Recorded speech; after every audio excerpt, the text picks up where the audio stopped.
Cette année, la plupart des parents dépenseront 500 et plus pour les fêtes. Est-ce que vous trouvez cette année que ça coûte peut-être un petit peu plus cher que les autres années? Comment ça se passe? Faut faire le Black Friday. Ouais, Voilà. c'est Voilà. ça, ouais. Tout le monde a fait des cadeaux au Black Friday. Le problème, c'est que la moitié des parents disent que le budget de l'année dernière ne leur suffira pas cette année en raison de l'augmentation des dépenses. Et d'ailleurs, pour un parent sur 5, ils comptent sur l'aide des grands-parents. On fait de même un petit peu avec nos enfants. Ça nous fait plaisir de les gâter.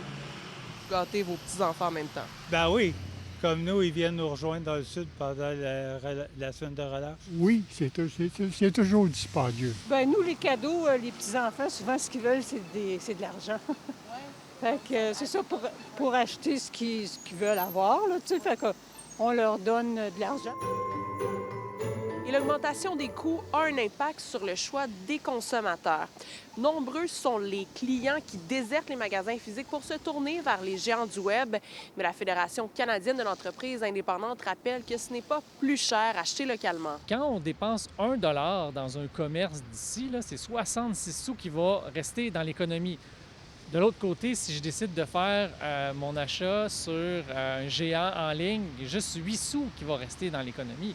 Donc, c'est quoi qu'on veut comme société? On veut avoir des commerces vibrants, des cœurs de ville bien présents, des emplois pour nos voisins, nos voisines, où on veut avoir plus de camions de livraison qui s'ajoutent au trafic. Cette année, les gens ont encore moins d'argent que l'année passée. On voit qu'on est dans un contexte économique qui est particulièrement difficile actuellement. Les gens, effectivement, font face à de l'inflation, à beaucoup d'incertitudes, moins de marge de manœuvre financière, et ça se répercute effectivement sur les familles et sur la consommation. C'est sûr que les commerçants ressentent effectivement qu'il y a moins de dépenses en commerce. On voit que les consommateurs sont beaucoup plus soucieux de rechercher les promotions, de magasiner beaucoup plus en amont, de faire des comparaisons de prix. Donc tout ça, effectivement, ça joue quand même sur la frilosité des consommateurs à dépenser, et les commerçants doivent s'adapter. En terminant, la plupart des parents disent se mettre eux-mêmes de la pression pour dépenser et ainsi rendre les fêtes spéciales.